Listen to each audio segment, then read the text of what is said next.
فیض شاہ جہاں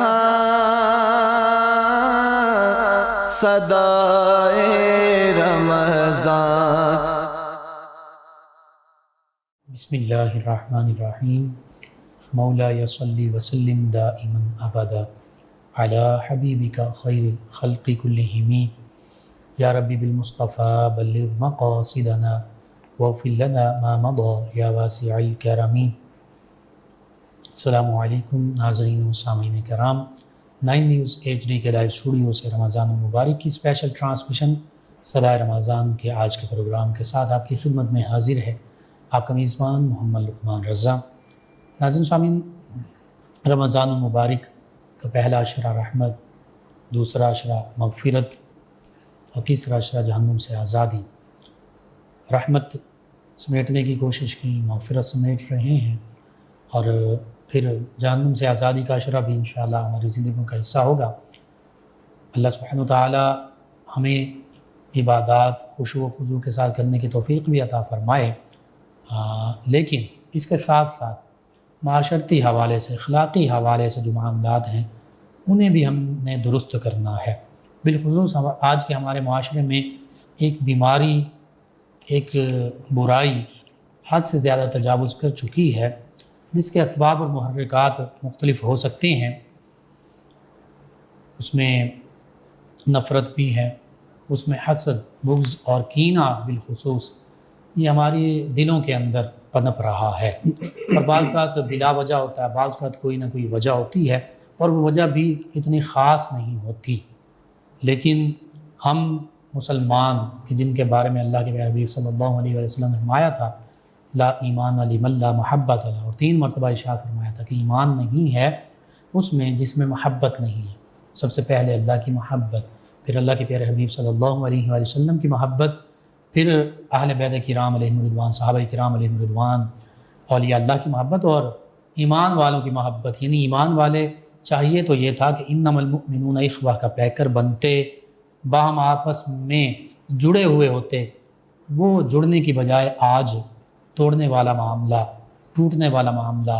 اور بکھرنے والا معاملہ بن چکا ہے۔ اس کی دیگر بھی وجوہات ہو سکتی ہیں، لیکن سب سے بڑی وجہ جو ہے وہ یہی دلوں میں نفرتیں، قدورتیں، حسد، بغض، کینہ پیدا ہو چکا ہے۔ اللہ رب العزت نے قرآن مجید فرقان حمید میں بھی ان بیماریوں کی مذمت فرمائی، اور پھر احادیث مبارکہ بھی اس حوالے سے ہمارے سامنے موجود ہیں۔ نبی کریم صلی اللہ علیہ وسلم نے مذمت بھی فرمائی۔ آقا کریم صلی اللہ علیہ وسلم کا خود اپنا اسوہ حسنہ، صحابہ کرام علیہم رضوان کی مبارک زندگیاں وہ حسد، بغض، کینے، نفرت ان سے پاک تھیں، اور یہی ہستیاں ہمارے لیے مشعل راہ ہیں۔ آج اسی حوالے سے تفصیل کے ساتھ گفتگو ہوگی اس موضوع پر۔ ہمارے ساتھ شریک گفتگو ہوں گے ہمارے معزز مہمان، اسلامک اسکالر، درس و تدریس کے خاص طور پر شعبے سے منسلک بھی ہیں، علامہ محمد حسن رضا رضوی صاحب، اور ان کے ساتھ ہمارے ملک پاکستان کے عظیم ثنا خان جناب ساجد علی ساجد صاحب۔ میں آپ دونوں معزز مہمانوں کو خوش آمدید کہتا ہوں۔ شکریہ۔ سب سے پہلے علامہ محمد حسن رضا رضوی صاحب، حسد کیا ہے، بغض اور کینہ کیا ہے، عام فہم مفہوم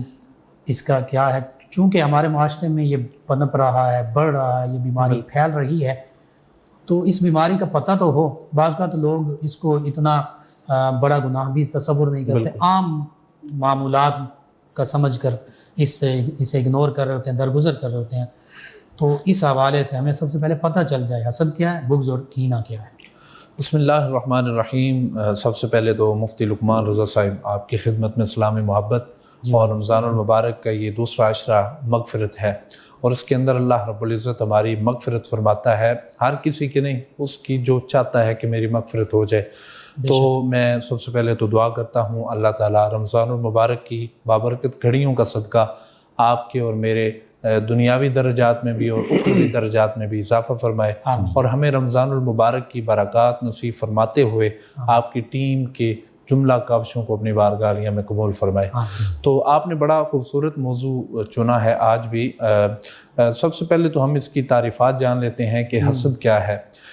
حسد جو ہے یہ 3 الفاظ کا مجموعہ ہے، ہا، سین، دال۔ ٹھیک ہے۔ اب ہمارے جو سادہ لوگ ہیں جو حسد کرتے ہیں وہ سمجھتے ہیں کہ حسد کا تعلق صرف ان 3 الفاظ کے ساتھ ہے، ٹھیک ہے، اس سے آگے اس کی کوئی تعریف نہیں ہے، کوئی ڈیفینیشن نہیں ہے۔ اور اگر آپ نے جیسے فرمایا کہ عام فہم انداز میں اس کی تعریف آپ کے سامنے عرض کروں جی،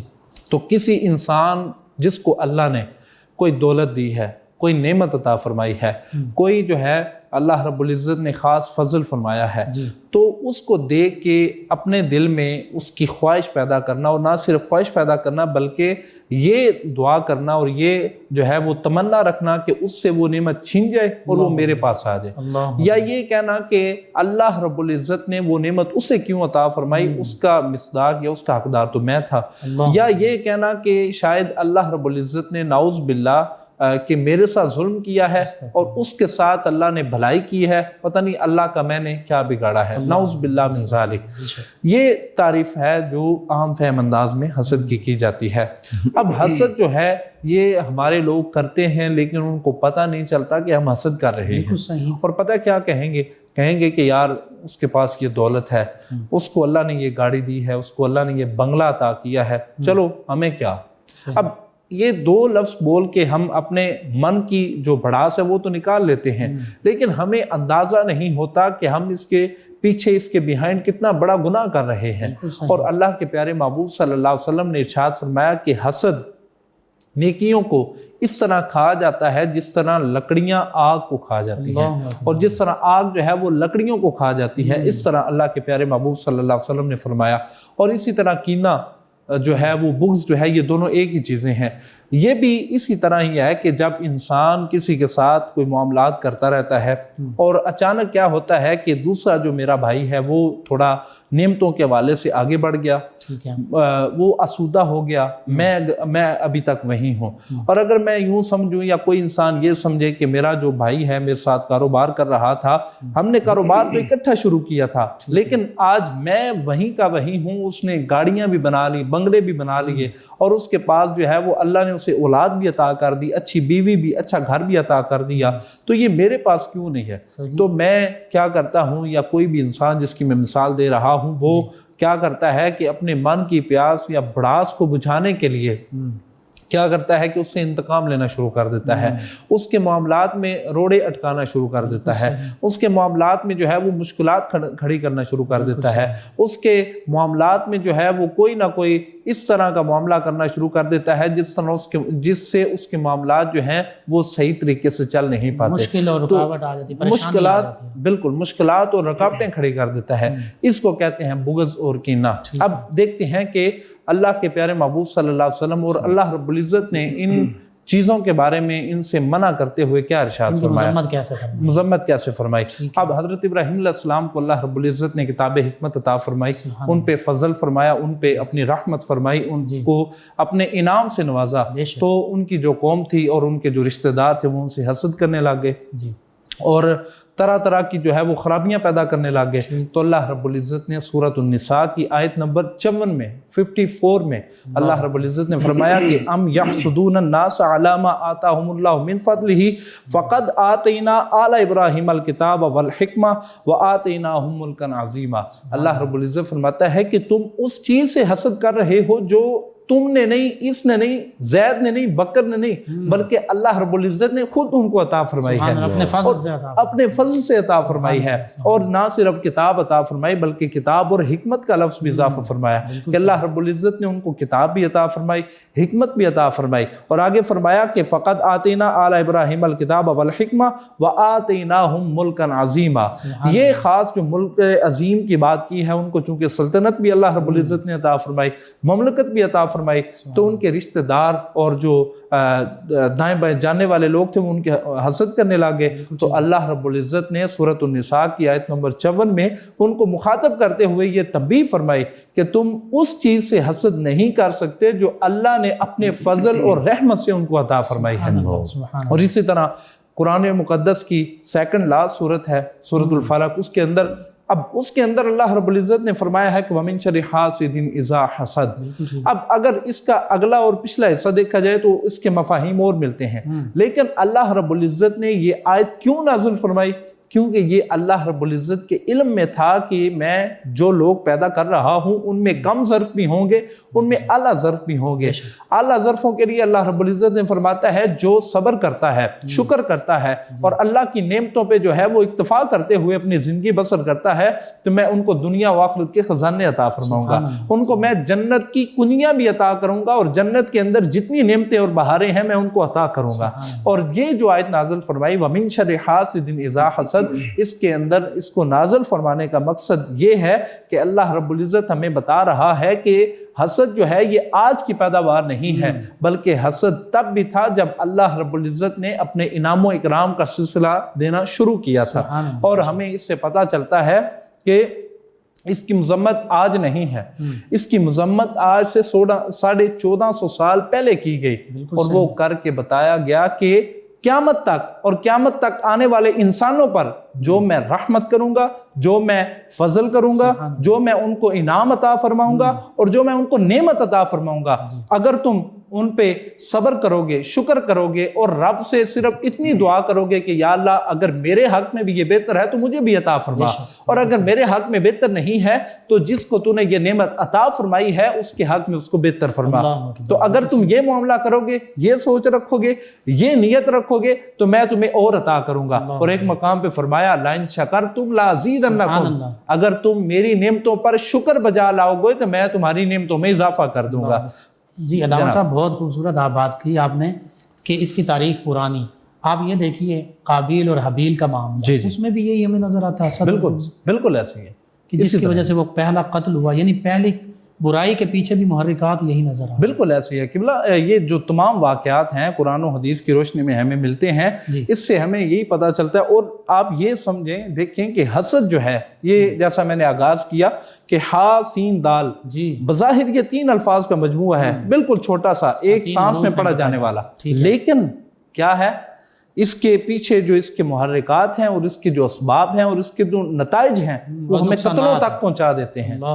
وہ قتل گاہ تک ہمیں لے جاتے ہیں، جس طرح آپ نے حوالہ دیا۔ تو اسی طرح آج جب کسی سے حسد کرتے ہیں، اب حسد جو ہے یہ علماء اور مفسرین کرام نے نا اس کی مزید تفصیل بیان کی، تو اس میں فرمایا کہ حسد آغاز جب ہوتا ہے نا، حسد بندہ کرتا ہے تو وہ بالکل لائٹ سا ہوتا ہے کہ یار اس کے پاس یہ چیز ہے، کاش یہ میرے پاس بھی ہوتی، یار یہ اس کے پاس چیز ہے یہ ہونی نہیں چاہیے،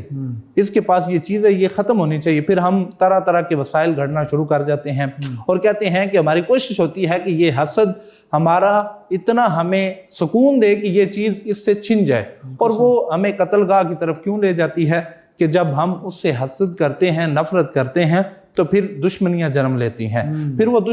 دشمنیاں پروان چڑھتی ہیں، اور پھر وہ جو ہے وہ لڑائی اور جھگڑے اور فساد تک ہمیں لے جاتی ہیں۔ اور پھر کیا ہوتا ہے، پھر یا وہ فریق ایک دوسرے کی جان لے لیتا ہے یا پھر وہ ازلی اور ابدی دشمن بن جاتے ہیں، اور بعد کا تو وہ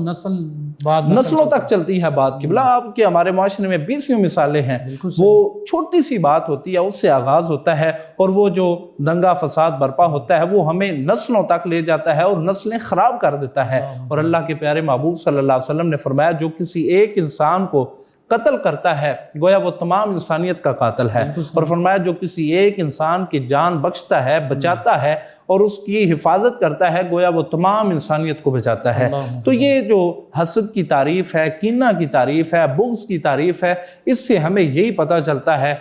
سادہ سا معاملہ ہے۔ اگر ہم حسد، بغض اور کینہ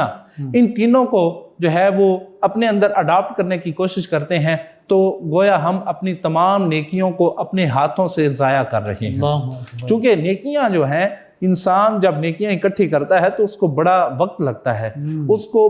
بڑی محنت کرنی پڑتی ہے، وہ تہجد کو اٹھنا پڑتا ہے، اس کو ٹھنڈے پانی سے سردیوں میں وضو کرنا پڑتا ہے، اس کو جو ہے وہ گرمیوں کے روزے رکھنے پڑتے ہیں۔ تو جب ہم یہ سارا کچھ کرنے کے بعد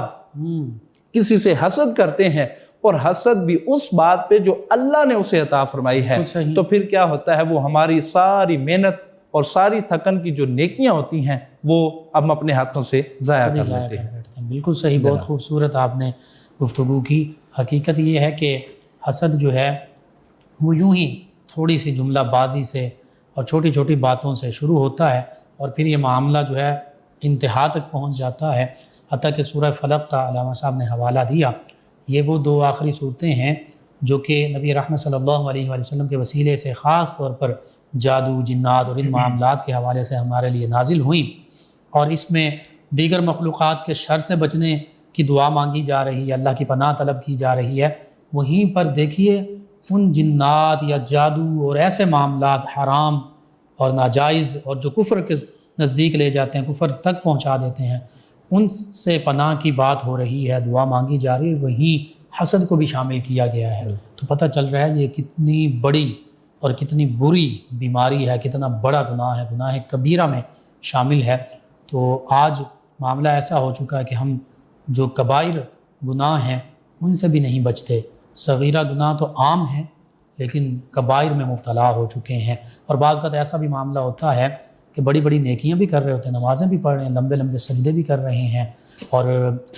حج بھی کر رہے ہیں، زکوٰۃ بھی دے رہے ہیں، بڑے معاملات ہیں، عبادات میں ہم بہت آگے جا رہے ہیں، لیکن اس کے برعکس اخلاقیات اور معاملات میں ہم تنزلی کا شکار ہو رہے ہیں۔ ناظرین سامعین،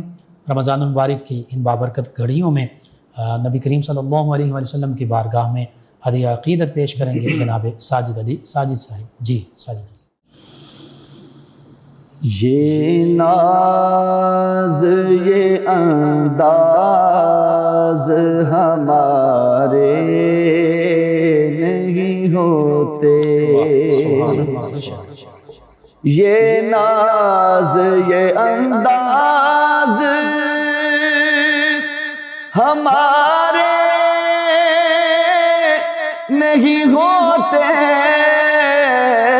یہ ناز یہ انداز ہمارے نہیں ہوتے، کہ جھولی میں اگر ٹکڑے تمہارے نہیں ہوتے، آقا جھولی میں اگر ٹکڑے تمہارے نہیں ہوتے، ملتی نہ اگر بھیک حضور آپ کے گھر سے، ملتی نہ اگر بھیک حضور آپ کے در سے، اس ٹھاٹھ سے منگتوں کے گزارے نہیں ہوتے، دامان شفاعت میں ہمیں کون چھپاتا، دامان شفاعت میں ہمیں کون چھپاتا، سرکار اگر آپ ہمارے نہیں ہوتے، سماعت کیجئے، بے دام ہی بک جائیے بازار نبی میں، بے دام ہی بک جائیے بازار نبی میں، کہ اس شان کے سودے میں خسارے نہیں ہوتے، جب تک کہ مدینے سے اشارے نہیں ہوتے، جب تک کہ مدینے سے اشارے نہیں ہوتے، ارے روشن کبھی قسمت کے ستارے نہیں ہوتے، وہ چاہے بلا لے جسے، یہ ان کا کرم ہے، وہ چاہے بلا لے جسے،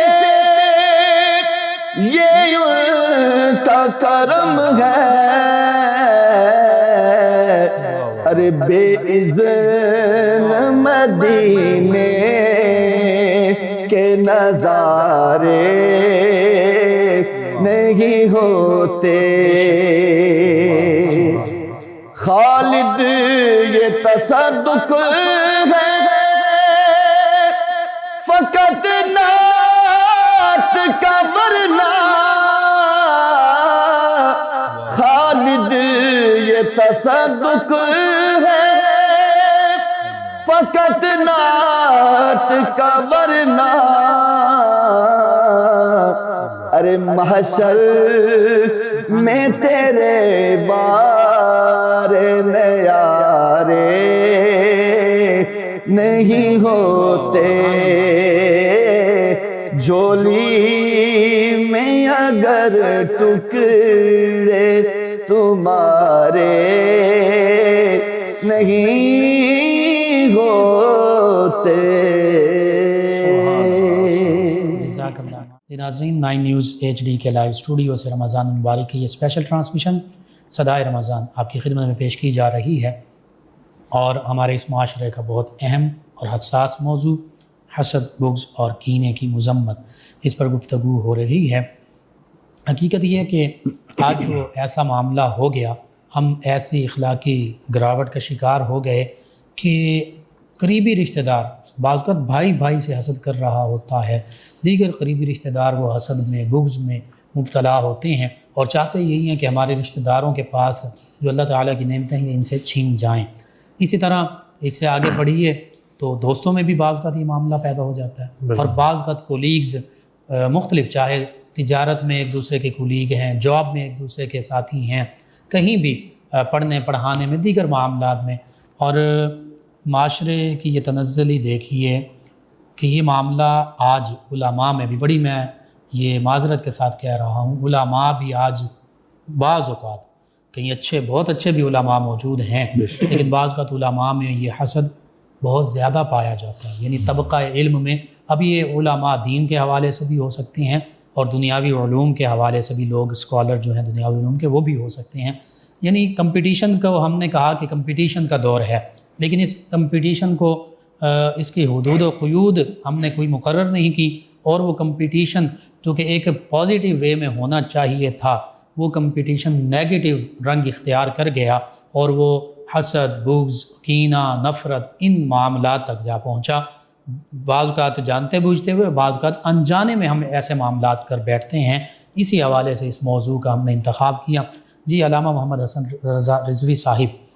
قرآن و حدیث کے حوالے سے حسد، بغض، کینے کی مذمت، اور پھر بالخصوص ہمارے معاشرتی رویے کیا رنگ اختیار کر رہے ہیں، اس پر آپ گفتگو فرمائیں۔ جی بالکل مفتی صاحب، آپ نے بڑا خوبصورت سوال کیا ہے، جیسے کہ آپ نے اپنے انٹرو میں بھی اور ابھی آپ نے اپنی گفتگو میں ارشاد فرمایا کہ یہ حسد جو ہے، یہ اس کا رنگ اتنا پھیلتا جا رہا ہے کہ پہلے صرف حسد لوگ کیا کرتے تھے اپنے شریکوں سے، اپنے دشمنوں سے، اور اپنے جو ہے وہ دور دراز کے لوگوں سے۔ تو آج کل یہ جو حسد ہے، دشمن ہم نے خود بنائے ہوئے تھے، خود بنائے ہوتے ہیں۔ تو آج کل کیا ہے، بھائی بھائی کا دشمن ہے۔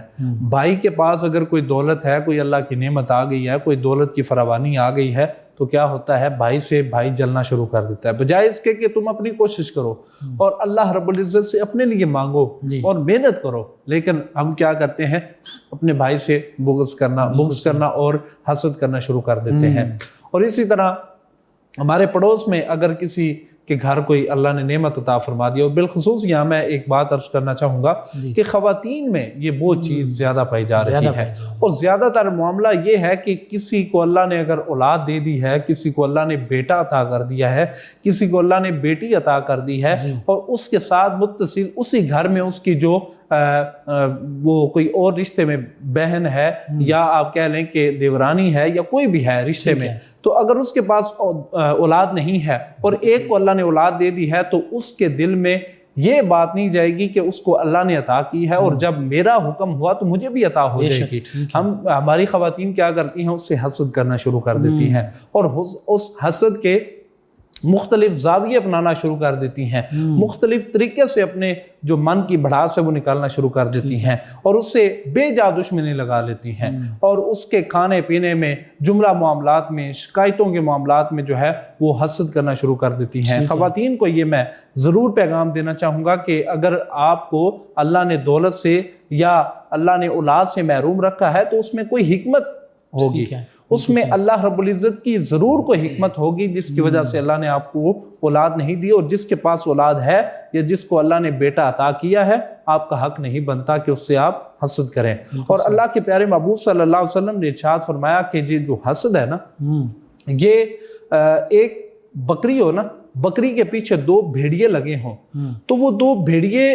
اس بکری کو اتنا نقصان نہیں پہنچاتے جتنا حسد جو ہے وہ انسان کے دین کو نقصان پہنچاتا ہے. کتنی بڑی بات ہے قبلہ موسیٰ. میں دوبارہ عرض کرنا چاہوں گا، حضور نے فرمایا کہ دو بھیڑیے ایک بکری کے پیچھے لگے ہوں، اس بکری کو وہ دو بھیڑیے اتنا نقصان نہیں پہنچاتے جتنا حسد انسان کے دین کو نقصان پہنچاتا ہے. زیادہ زیادہ اس کی جان لے لیں گے، زیادہ زیادہ جان لے لیں گے. کا ساتھ معاملہ ہو تو جان چلی جائے گی، ایمان تو نہ جائے. ایمان تو نہ جائے. دیکھیں نا جی، آج اگر ہماری جان چلی جاتی ہے اور ایمان محفوظ رہتا ہے تو میں سمجھتا ہوں اس سے بڑی نعمت نہیں ہے. اور اگر خدا نخواستہ ہمارا ایمان چلا جائے اور جان بچ جائے تو میں سمجھتا ہوں ہم نے دنیا اور آخرت اپنے ہاتھوں سے برباد کر لی. اور ایک اور مقام پہ حضور نے فرمایا حسد جو ہے یہ انسان کے اعمال کو کھانا شروع کر دیتا ہے، اور جب انسان کا حسد جو ہے وہ پروان چڑھنے لگتا ہے تو اس کا حسد ختم نہیں ہوتا، اس کے جو نیکیاں ہیں وہ ختم ہو جاتی ہیں. یعنی کہ اس کو اگر سادہ مفہوم میں، جیسا میں نے پہلے گزارش کی کہ حضور نے فرمایا کہ حسد انسان کی نیکیوں کو اس طرح کھا جاتا ہے جس طرح آگ جو ہے وہ لکڑیوں کو کھا جاتی ہے. علامہ صاحب دیکھیے، اس کا مطلب یہ ہے کہ نیکیوں کے لیے، دین کے لیے بھی حسد نقصان دے، اور پھر یہ ایسی آگ ہے کہ وہ بندہ خود اس آگ میں خود جلتا رہتا ہے. ہمیں کوئی سزا اگر بندہ دیتا ہے تو سزا دینے والا جو ہوتا ہے وہ اس بات پہ قادر ہوتا ہے کہ وہ ہمیں نجات دے دے، معافی دے دے، یا ہمیں مار دے. یہ جو معاملہ ہے اس کے اندر ہم خود بھی سزا دینے والے ہوتے ہیں، اور دینا کس کو ہوتی ہے؟ وہ خود کو دینی، خود کو سزا دے. اور اگر ہم اپنے ہاتھوں سے خود کو سزا دیتے ہیں، اور سزا بھی ایسی جو ہماری دنیا و آخرت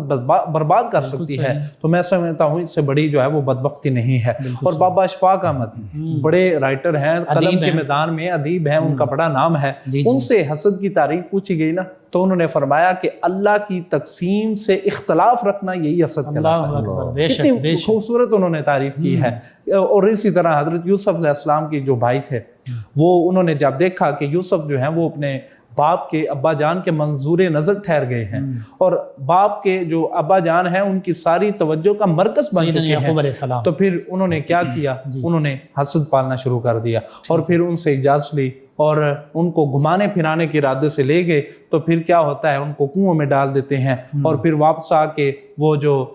کوئی ان کی قمیض ہوتی ہے اس کے اوپر سرخ قسم کا لگا کے، جھوٹا موٹا خون لگا کے، تو آ کے کہتے ہیں کہ اس کو بھیڑیا کھا گیا ہے. تو یہ حسد، قمیض بچ گئی ہے، قمیض بچ گئی ہے. وہ حضرت یعقوب علیہ السلام چونکہ دانشمند تھے، وہ اللہ رب العزت نے فہم و فراست کا ایک پہاڑ عطا فرما رکھا تھا، اور فہم و فراست جو ہے وہ ان کے اندر یوں پنہا تھی جس طرح انسان کے اندر جو ہے وہ اس کا اپنا جسم ہوتا ہے. تو ان کے پورے جسم میں فہم و فراست تھی. تو انہوں نے اپنے فہم و فراست سے یہ سوال کیا بڑا خوبصورت کہ بھیڑیا بھی بڑا سیانہ تھا، اس نے یوسف علیہ السلام کو تو کھا لیا لیکن قمیض اتار کے وہ صحیح سلامت ہے، وہ صحیح سلامت ہے. تو چونکہ اللہ کے نبی تھے نا، ان کو علم تھا، ان کو معلوم تھا کہ یہ کیا معاملہ ہوا ہے. اور پھر کیا ہوتا ہے؟ ان کی آنکھوں کی بینائی چلی جاتی ہے، اور جدائی سے بینائی چلی جاتی ہے، اور ساری زندگی اپنے بیٹے کو پکارتے ہیں، انتظار میں رہتے ہیں اور اپنے رب کی بارگاہ میں دعا کرتے ہیں، التجا کرتے ہیں، بالآخر اختصار کے ساتھ یہ بھی آزمائش تھی انبیاء کرام، آزمائش تھی، بڑا مقام، بڑی آزمائش۔ بے شک بے شک اللہ رب العزت چونکہ انبیاء کا جو مقام ہے وہ آزمائشوں کے ذریعے ہی بلند ہوتا آیا ہے۔ تو پھر کیا ہوتا ہے، یوسف علیہ السلام آپ کی جو آپ جب سلطنت پہ بادشاہ بنتے ہیں، یہ بڑا لمبا چوڑا واقعہ ہے، میں اختصار کے ساتھ عرض کرنا چاہوں گا کہ آپ نے پھر کیا اور یہ آپ نے جو آیت مبارکہ پڑھی تھی نا اسی سے ریلیٹ ہے، سیدنا آل ابراہیم میں شامل ہے۔ جی بے شک بالکل اس کے ساتھ ریلیٹ ہے۔ پھر وہ اپنی قمیض بھیجتے ہیں اور جب قمیض آنکھوں کے ساتھ لگاتے ہیں حضرت یعقوب علیہ السلام، اور آنکھوں کی بینائی بھی آ جاتی ہے اور اپنے بیٹے کی جو خوشبو ہے وہ بھی محسوس کر لیتے ہیں۔ اچھا علامہ صاحب، اسی واقعہ میں بڑا اچھا خوبصورت آپ نے واقعہ کوڈ کیا ہے، اسی واقعہ میں یہ بھی تو ہے نا کہ اگر حسد، بغض اور کینے سے توبہ کر لی جائے جی اور جس کے ساتھ ہی معاملہ کیا اسے معافی مانگ لی جائے، جیسے برادران یوسف علیہ السلام انہوں نے کیا ہے، تو پھر اس پر کیا معاملہ ہوتا ہے؟ قرآن کیا فرماتا ہے؟ لا تثریب علیکم، حضور نبی رحمت صلی اللہ علیہ وسلم کا فرمان ہے نا کہ 15 شعبان کی جب رات آتی ہے نا تو اللہ رب العزت سب کو معاف کر دیتا ہے، سبحان اللہ، سب کو بخش دیتا ہے، لیکن حسد، بغض اور کینہ رکھنے والوں کو اس رات بھی بخشش نہیں فرماتا جس رات سب کو بخشش کا پروانہ عطا کر دیتا ہے، اور فرماتا ہے کہ جب 15 شعبان کی رات آتی ہے تو یہ دن اور یہ رات آنے سے پہلے اگر تم توبہ کر لو گے تو میں تمہاری توبہ قبول کروں گا۔ اور ہمارے ایک یہ بھی معاشرتی رویہ ہے کہ ہم سمجھتے ہیں کہ یہ گناہ مجھ سے سرزد ہو گیا، اب پتہ نہیں اس کی معافی ملنی ہے یا نہیں ملنی، اب پتہ نہیں اللہ رب العزت کے ہاں میرے لیے معافی کا پروانہ جاری ہوگا یا نہیں ہوگا، یعنی مایوس ہو جاتے ہیں۔ تو اللہ مایوسی کے بارے میں فرماتا ہے کہ لا تقنطوا من رحمت اللہ، میری رحمت سے تب تک مایوس نہ ہونا جب تک تمہاری جان کا آخری سانس تمہارے گلے میں موجود ہے، اور فرمایا کہ میری جو رحمت ہے وہ تمام چیزوں کو گھیرے ہوئے ہے۔ تو بات کسی اور کی طرف نکل گئی، میں عرض کر رہا تھا کہ جو لوگ مایوس ہو جاتے ہیں، جو یہ گناہ کرنے کے بعد سمجھتے ہیں کہ اللہ رب العزت کے ہاں پتہ نہیں ہماری گنجائش ہے معافی کی یا نہیں، تو ان سے گزارش ہے کہ رمضان المبارک کا مہینہ ہے، اگر آپ کسی سے حسد کرتے ہیں، کسی کے بارے میں بغض رکھتے ہیں، کسی کے بارے میں کینہ رکھتے ہیں، تو آج اپنے رب سے معافی مانگیں، اور اگر ممکن ہے تو ان کے گھر چلے جائیں، ان کو منا لیں، ان کو کہہ دیں کہ آپ کے ساتھ یہ میں نے زیادتی کی ہے، میں آپ سے معافی مانگتا ہوں۔ اللہ کے محبوب نے فرمایا کہ جھک جانے سے اگر تمہاری عزت میں کمی آئی نا تو قیامت والے دن وہ کمی مجھ سے پوری کر لیں۔ اور فرمایا کہ جو جھک جاتا ہے نا، جو حق پہ ہونے کے باوجود جھک جاتا ہے، سرنڈر کر دیتا ہے اور اپنے رب پہ معاملہ چھوڑ دیتا ہے، حضور نے فرمایا قیامت والے دن جب نفسا نفسی کا عالم ہوگا، جب سارے بھوکے پیاسے ہوں گے اور پانی کے ایک گھونٹ کو ترس رہے ہوں گے، فرمایا جو حق پہ ہوتے ہوئے سرنڈر کر دیتا ہے میں اسے اپنے ہاتھوں سے حوض کوثر سے جام عطا کروں گا۔ اللہ کے پیارے محبوب صلی اللہ علیہ وسلم نے اتنے مقامات پہ فرمایا، اور ایک مقام پہ فرمایا یہ جو رشک ہے نا، یہ جو حسد بھی اس کو کہہ سکتے ہیں، لیکن ہم رشک کا جو لفظ ہے یہ زیادہ استعمال کریں گے، بالکل صحیح، احتیاط کرتے ہوئے۔ تو کیا یہ رشک بھی ناجائز ہے؟ یہ رشک کے بارے میں حضور نبی رحمت صلی اللہ علیہ وسلم نے فرمایا کہ یہ حسد کی ایک قسم ہے، لیکن ہم اس کو حسد نہیں کہہ سکتے، چونکہ حضور نے باقاعدہ الفاظ میں حسد کا لفظ استعمال نہیں کیا، اس لیے ہم احتیاط برتے ہوئے ہم یوں کہیں گے کہ اردو میں رشک ہی بولتے ہیں۔ جی اگر اس کو حضور نے فرمایا کہ رشک ویسے جائز نہیں ہے، کسی پہ رشک کرنا کہ یار اس کے پاس یہ چیز ہے کتنا اچھا ہے یا کتنا لکی ہے یہ میرے پاس کاش ہوتی، حضور نے فرمایا رشک جائز نہیں ہے، مگر دو مقامات، ٹھیک ہے، دو مقامات پہ رشک کرنا جائز بھی ہے، بلکہ جائز کے ساتھ ساتھ اللہ رب العزت اجر عظیم بھی عطا فرماتا ہے۔ وہ کون سے مقامات ہیں؟ حضور نے فرمایا ایک تو یہ کہ جو قرآن کی تلاوت کرتا ہے، آپ اس کو دیکھتے ہیں وہ قرآن کی تلاوت کر رہا ہے اور اس نے بیٹھے بٹھائے ایک پارہ قرآن کی تلاوت کی ہے، آپ رشک کرتے ہوئے 2 پارے قرآن کی تلاوت کریں، یعنی اس سے بڑھ کے جی نیکی کے معاملے میں اگر وہ نیکی کر رہا ہے، قرآن کی تلاوت کر رہا ہے، تو آپ اس پہ رشک کرتے ہوئے اس سے زیادہ اگر تلاوت کرتے ہیں یا نیکی کرتے ہیں تو وہ رشک آپ کے لیے جائز بھی ہے اور آپ کے لیے بخشش کا وسیلہ بھی بنتا ہے۔ دوسرا مقام پوچھا گیا تو حضور نے فرمایا جو اللہ کی راہ میں خرچ کرتا ہے، جو اللہ کی راہ میں اپنے مال میں سے، اس کے دیے ہوئے میں سے خرچ کرتا ہے، تو پھر اس کو دیکھتے ہوئے کوئی اور بندہ آ کے اس سے زیادہ رب کی راہ میں خرچ کرتا ہے تو یہ رشک بھی جائز ہے اور یہ رشک اس کے لیے وسیلہ بخشش بنے گا۔ اللہ رب العزت اس رشک کے صدقے اس کو نجات بھی عطا کرے گا اور دنیا و آخرت کی بھلائیاں بھی عطا کرے گا۔ سبحان اللہ، سبحان اللہ۔ علامہ صاحب بہت خوب آپ نے فرمایا، یعنی جو قرآن کا عالم ہے، قرآن پڑھتا ہے، پڑھاتا ہے، سکھاتا ہے، علم دین اور دوسرا سخی، اللہ کی رضا کے لیے اگر یہ کام کر رہے ہیں تو پھر ہمیں بھی دیکھنا چاہیے ہم بھی ان کی طرح زیادہ سے زیادہ دین کا علم پڑھیں، پڑھائیں، سیکھیں، سکھائیں اور اپنی بساط سے بڑھ کر اللہ کے راستے میں بلکہ کیلا میں تو یوں عرض کروں گا، چونکہ میں یہ بات پروگرام شروع ہونے سے پہلے، بلکہ جب آپ نے مجھے یہ موضوع عطا فرمایا تھا نا، جی جی تب میں نے یہ بات دل میں ڈالی تھی کہ میں ضرور آپ کی وساطت سے، آپ کی پوری 9 نیوز کی ٹیم کی وساطت سے یہ اپنے ناظرین کو عرض کرنا چاہوں گا کہ رمضان کا مہینہ آیا ہے، اور یہ آج کا پیغام بھی بنے گا۔ جی یہ آج کا پیغام بنے گا۔ رمضان کے مہینے میں آپ عبادات کریں، آپ روزے رکھیں، آپ جو ہے وہ کثرت کے ساتھ نوافل ادا کریں، لیکن ان تمام چیزوں کا فائدہ آپ کو تب ہوگا جب آپ کا دل جو ہے وہ کینے سے، بغض سے اور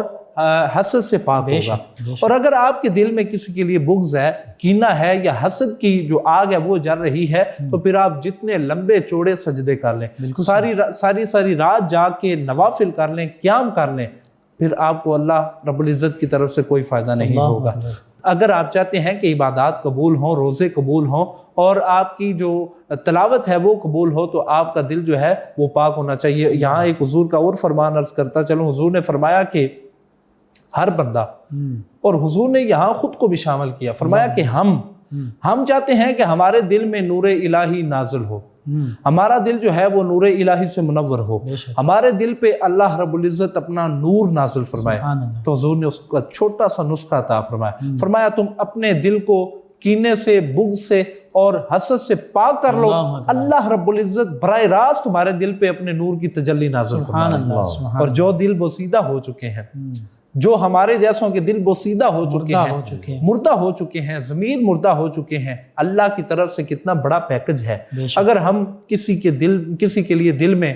کینہ رکھتے ہیں، بغض رکھتے ہیں یا حسد جیسی بیماری اپنے اندر پالتے ہیں، تو آج یہاں وعدہ کریں، میں بھی وعدہ کرتا ہوں، آپ بھی وعدہ کریں، ہمارے ناظرین بھی وعدہ کریں کہ ان بیماریوں سے بچنا ہے اور ان بیماریوں سے خود کو نجات بھی دینی ہے۔ اس سے کیا ہوگا؟ اس سے ہماری نامہ اعمال میں کوئی کمی رہ بھی گئی تو اللہ ہمارا بیڑا پار کر دے۔ سبحان اللہ، بہت خوبصورت آپ نے پیغام دیا۔ آپ ہی کی بات سے وقت اگرچہ ختم ہو چکا، اسی جو حدیث مبارکہ آپ نے بیان کی، اس کا عملی پیکر تمام صحابہ کرام تھے، بالخصوص ایک صحابی جو مدینہ طیبہ کے گرد رہتے تھے قریب، آقا کریم نے فرمایا جس نے جنتی کو دیکھنا اس کو دیکھ لو۔ اور ایک صحابی پھر بالخصوص ان کے پاس 3 دن غالباً اور 3 راتیں رہے، عمل دیکھتے رہے، کوئی خاص عبادت نہیں ہے، عام ہی معاملات، نماز جس طرح دوسرے پڑھتے ہیں وہ بھی پڑھ رہے ہیں۔ بالکل۔ تو کہا کہ میں اتنے دن رہا ہوں لیکن تمہارے اندر کوئی خاص عبادت نہیں دیکھی، جس وجہ سے آقا کریم نے فرمایا کہ یہ جنتی ہے۔ تو انہوں نے کہا کہ اے اللہ کے بندے، صحابی رسول، میرے دل میں صبح اور شام، میں رات کو سوتا ہوں تو کسی کا بغض، کینہ میرے دل میں نہیں ہوتا، میں اٹھتا ہوں تو میرے دل میں کینہ اور بغض نہیں ہوتا، یہ جنت کی ضمانت ہے۔ بالکل ایسی ہے، یہ اس طرح ہے کہ میں یہ عرض کرتا چلوں، آپ نے بڑی خوبصورتی کے ساتھ اس کو بیان کیا ہے۔ حضور ایک مجلس میں تشریف فرما ہے، آپ جانتے ہیں میں صرف حصول برکت کے لیے ضرور اپنی زبان کو اس خوبصورت حدیث کے ساتھ معطر کرنے کے لیے عرض کرنا چاہوں گا۔ حضور تشریف فرما ہے، صحابہ کرام کو فرمایا کہ فلاں جو شخص کھڑا ہے وہ جنتی ہے۔ تو صحابہ کرام حیران ہوئے اور حیرانی کے عالم میں سوال کرتے ہیں، یا رسول اللہ اس کا کون سا ایسا عمل ہے؟ تو حضور نے فرمایا وہ جنتی ہے۔ تو ایک صحابی وہ 3 دن کے لیے ان کے مہمان بنتے ہیں اور صرف یہ دیکھنے کے لیے مہمان بنتے ہیں کہ وہ کتنی نمازیں پڑھتے ہیں، وہ کتنے روزے رکھتے ہیں، وہ کتنا قیام کرتے ہیں۔ تو جب وہ 3 دن ادھر رہتے ہیں تو وہ یہ اس نتیجے پہ پہنچتے ہیں کہ وہ نہ تو فرض نماز کے علاوہ نماز پڑھتے ہیں، وہ نہ جو ہے وہ نفلی روزہ رکھتے ہیں، وہ نہ کوئی لمبے چوڑے رکوع و سجود کرتے ہیں۔ 3 دن کے مہمان بننے کے بعد جب وہ واپس آتے ہیں اور واپس آنے سے پہلے اس سے سوال کرتے ہیں کہ تیرے بارے میں اللہ کے محبوب صلی اللہ علیہ وسلم نے یہ فرمایا ہے کہ تو جنتی ہے، یار بتا تو صحیح تیرا کون سا ایسا عمل ہے جس وجہ سے اللہ نے تجھے بیٹھے بٹھائے جنت کا پروانہ عطا کر دیا؟ تو وہ عرض کرتا ہے کہ اور تو کوئی عمل نہیں ہے، بس اتنا ہے کہ میں جب بھی سوتا ہوں میں اپنے ساتھ وابستہ لوگوں اور مخلوق کے خدا کو معاف کر دیتا ہوں اور اب ان سب مخلوقات خدا کے لیے اپنے دل کو پاک کر لیتا ہوں۔ قبلہ مصطفیٰ آخری ایک حدیث پاک کرنا چاہوں گا۔ حضرت عقبہ بن عامر رضی اللہ تعالیٰ عنہ سے مروی ہے کہ حضور نبی رحمت صلی اللہ علیہ وسلم کی بارگاہ میں حاضر ہوئے اور عرض کی، یا رسول اللہ صلی اللہ علیہ وسلم مجھے کوئی نصیحت فرمائیے۔ تو حضور نے فرمایا، اے عقبہ سل من قطع، وآت من حرمک سبحان واعف عمن ظلمک. سبحان اللہ سبحان 3 کام کر لو عقبہ، میں تمہیں بیٹھے بٹھائے جنت کا پروانہ عطا کرتا اللہ ہوں. اکبر. عرض کرتے ہیں یا رسول اللہ ارشاد فرمائیے، فرمایا کہ اس کو معاف کر دو جو اس کے ساتھ جوڑو جو تمہارے ساتھ قطع تعلق ہی کرتا اللہ ہے، اکبر. جو تم سے توڑے اس کے ساتھ جوڑو. اور فرمایا جو تمہیں دینے سے رک جائے تم اسے عطا کرو. سبحان اللہ. اور فرمایا کہ جو تیرے ساتھ ظلم کرتا ہے نا اس کو اللہ کی رضا کی خاطر معاف کر دے. اللہ. یہ 3 کام کر لو، اللہ تمہیں جنت کا پروانہ دنیا میں بیٹھے بٹھائے عطا کرے سبحان گا. اللہ. تو مفتی صاحب یہ جنت خریدنی کتنی آسان ہے، کتنی آسان جنت بس اپنے خریدنا ہے. اخلاقیات کو درست کر لیں، معاملات کو درست کتنا مشکل کام ہے. میرے ساتھ کس نے زیادتی کی ہے تو میں اس کا معاملہ اللہ پہ چھوڑتا ہوں اگر، تو یہ 1 سیکنڈ کا عمل ہے، لیکن یہ 1 سیکنڈ کا عمل مجھے جنت کا رستہ دکھا سکتا ہے. تو اللہ رب العزت ہمیں ان تمام خرافات سے بچنے کی توفیق عطا فرمائے اور ہمیشہ ہمیں نور الہی حاصل کرنے کا وسیلہ بھی عطا فرمائے اور اتنا پاکیزہ دل بھی عطا فرمائے. آمین. جی ناظرین و سامعین، 9 نیوز HD کے لائیو اسٹوڈیو سے رمضان المبارک کی اسپیشل ٹرانسمیشن کا آج کا پروگرام اختتام پذیر ہوتا ہے. اپنے میزبان محمد لقمان رضا، ہمارے معزز مہمان اور ہماری ٹیم کو اجازت دیجیے. اللہ نگہبان. آخر میں ہمارے مہمان ثنا خان جناب ساجد علی ساجد صاحب نبی محتشم صلی اللہ علیہ وآلہ وصحبہ وبارک وسلم کی بارگاہ ناز میں گلہائے عقیدت پیش کریں گے. جی جناب ساجد. بے طلب بھیک یہاں ملتی ہے آتے جاتے، بے طلب بھیک بے طلب بھیک یہاں ملتی ہے آتے جاتے، یہ وہ در ہے کہ جہاں دل نہیں توڑے جاتے، یہ وہ در ہے کہ جہاں دل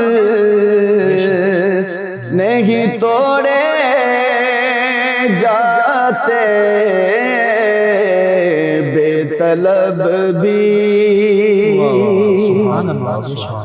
وہ نقابے رخ روشن جو اٹھاتے جاتے، وہ نقابے رخ روشن جو اٹھاتے جاتے، میری بگڑی ہوئی تقدیر بناتے جاتے، میری بگڑی کاش اپنا بھی مدینے میں کوئی گھر ہوتا، کاش اپنا بھی مدینے میں کوئی گھر ہوتا، پھر دیکھتے روضائے سرکار کو آتے جاتے، دیکھتے روضائے سرکار کو آتے جاتے، یہ وہ در ہے شہر سرکار کی ہم خاک کے ذرے ہوتے، شہر سرکار کی ہم خاک کے ذرے ہوتے، ارے آپ کی راہ میں بکھرے ہوئے پائے جاتے، یہ وہ در ہے، یہ ہے آقا کی عنایت، وہ کرم کرتے ہیں، یہ ہے آقا کی عنایت، وہ کرم کرتے ہیں، ورنہ ہم جیسے کہاں در پہ بلائے جاتے، ورنہ ہم جیسے کہاں در پہ بلائے جاتے، یہ وہ در ہے، اپنا مدفن بھی جو بن جاتا مقدر سے بقی، حشر میں آپ کے قدموں سے اٹھائے جاتے، حشر میں آپ کے قدموں سے اٹھائے جاتے، یہ وہ در ہے، ہجر طیبہ کے ہے یہ زخم، کوئی یام نہیں،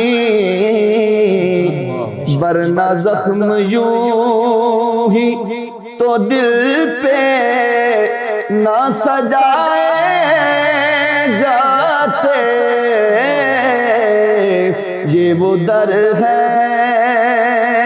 کہ جہاں دل نہیں توڑے جاتے، یہ وہ در ہے۔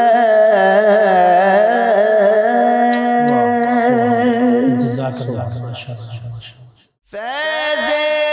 شاہ جہاں صدائے